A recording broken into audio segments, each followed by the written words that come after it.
Okay, so sorry for background noise, but I did a thing a while back and y'all don't come for me.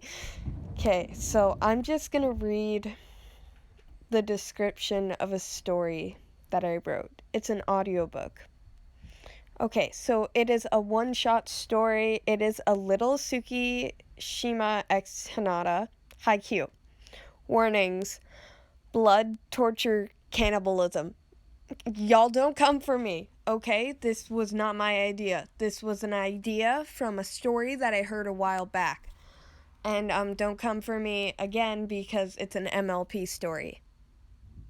And if y'all don't know what that is, then y'all don't know. But anyways, so the original story where I got the idea from is called Cupcakes, but this one is called Dinner Time. I have it posted on Wattpad, but nobody read it, so I'm going to publish it today. And so it's very gruesome. So 18 plus, because we are not scarring children today. All right? And then later I'm also going to be posting a video about racism. So the fun times. Today's been a day. Anyways, let's start this. It had been a few weeks since Karu's disappearance.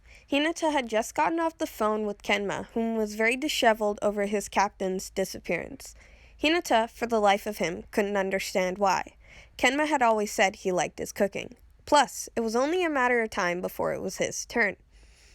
Hinata had placed his phone on the counter beside the fridge. He opened the freezer to find nothing. The boy thought to himself, his last harvest should have lasted him longer than it did. He sighed, knowing Kay would be disappointed of the meal he was going to have to make tonight. That is, if the boy didn't act fast. Hinata looked at the time. The clock read 20 past 1. Hinata had about 5 hours before Kay was expected to be home. Hinata went to the cupboard above the fridge. He was standing on the counter as he lifted the fake top of the cupboard, revealing a small box. The box was sitting in between the roof and the second floor. He inspected the placement of the box. Each angle had been exactly how he had left it. He smiled, pulling out the box. Let's see. Hinata opened up the box and pulled out a small jar that had the word numbers written on it. He unscrewed the lid of the jar. It was a simple jar, only about 6 inches in height and 4 inches in width. He pulled out a number with 42, with a white and turquoise sticker at the end. So we're playing with someone from Alba Josai, huh? Hinata said to himself. He smiled as he put the jar back in the box, only to then grab out a notebook that laid at the bottom of the box. He hummed a sweet yet low tune to himself. He had finally gotten to the page with Alba Josai's players. He scrolled his finger down the page as he looked for the number 42. He had found it, his finger lazily running across the name that had been written in pencil. Oikawa. It had took some convincing, but Oikawa was now on his way over to Hinata's house. Hinata had bounced around with a smile on his face. He was excited to finally get to play with the Great King. Hinata had set up his toys in the basement. The smaller boy had made a mental note to not play with Oikawa for too long, as the clock hit 2 p.m. A knock was heard on the door, Hinata almost jumping with excitement. They were sitting on the couch. Oikawa felt faint as he sweat. He wondered if the smaller boy had air conditioning or not. He shrugged it off as the smaller boy faced him. Hey, I like having some iced tea when I watch TV. Want some? Hinata asked, and Oikawa pondered it. He had only been there for a few minutes, and the episode had just started. The taller man decided that it would be better to have something to drink as he watched the show. Yeah, I would love some, thank you. The smaller boy bounded off to the kitchen to prepare some iced tea for them. Hinata came bouncing into the living room with a smile resting on his face. He handed Oikawa a cup. Oikawa took the cup with his outstretched hand. Oikawa was thirsty, which is why he finished his drink without a second thought. Hinata let a small smirk tug at his lips as he watched Oikawa sway back and forth, trying to keep his eyes open. "Oh my, Oikawa-san, are you okay?" the orange boy asked. Before the brunette could answer, he felt his eyes shut as his body went limp on the couch. Warning, violence, torture, blood. Oikawa found that his eyes were less heavy, so he opened them, to find nothing. He was confused, trying to get off the table, but he couldn't do it. Unknown to the taller boy, his limbs were tied down. He heard something move, an object, maybe a bookshelf? Then Oikawa heard the door open, a light shining down from the right corner of the room. Meanwhile, the rest of the room was bathed in pitch-black darkness. Oikawa swore he heard footsteps. His pulse began to quicken. What's going on? Why can't I move? And who the hell is coming down those steps? The taller boy's mind was running a mile a minute as the smaller boy came into view. "Great King, you're finally awake," he said cheerily as he walked to the other end of the room, switching on the light switch.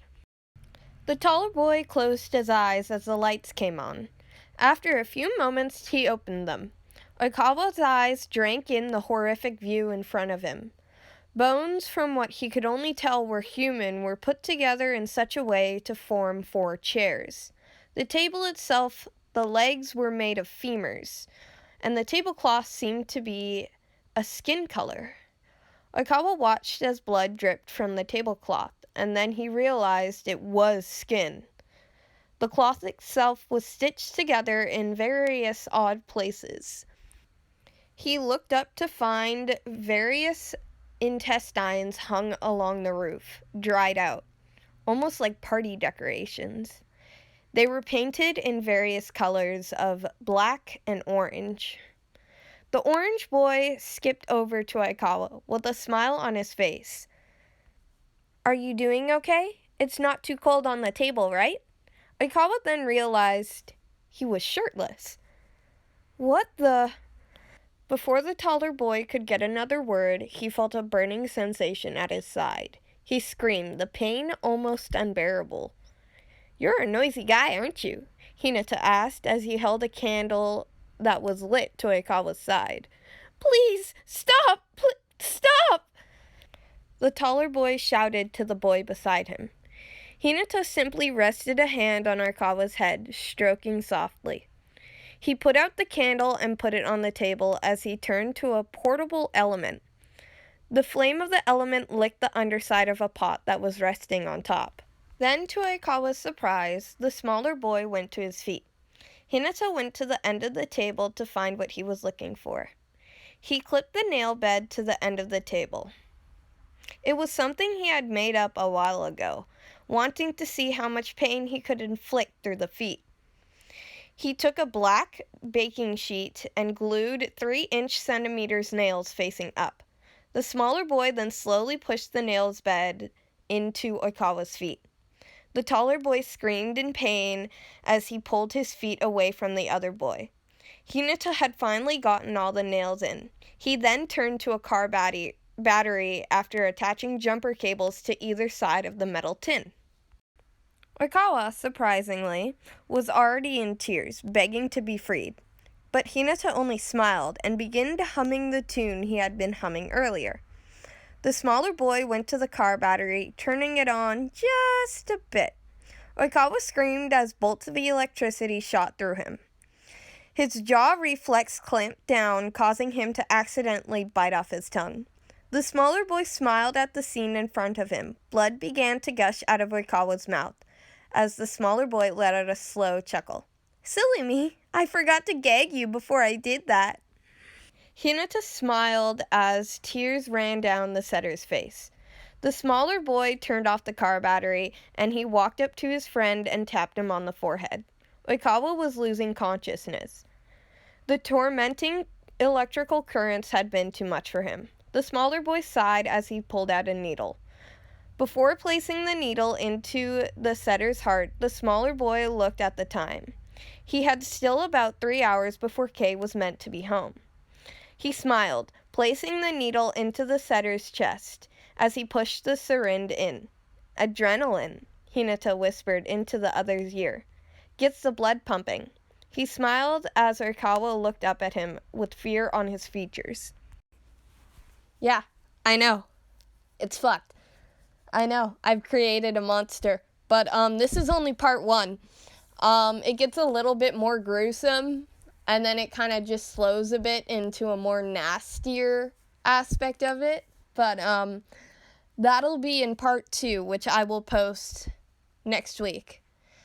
Anyways, I'm either going to post the video that I had prepared either tomorrow or the next day, the one about racism. I saw something and I just wanted to talk about it because it's been happening over and over and over again, and I'm honestly at my rope's end with these people who just keep hurting people because of their skin tone. So I made an angry video, and y'all will get to see that either tomorrow or the next day.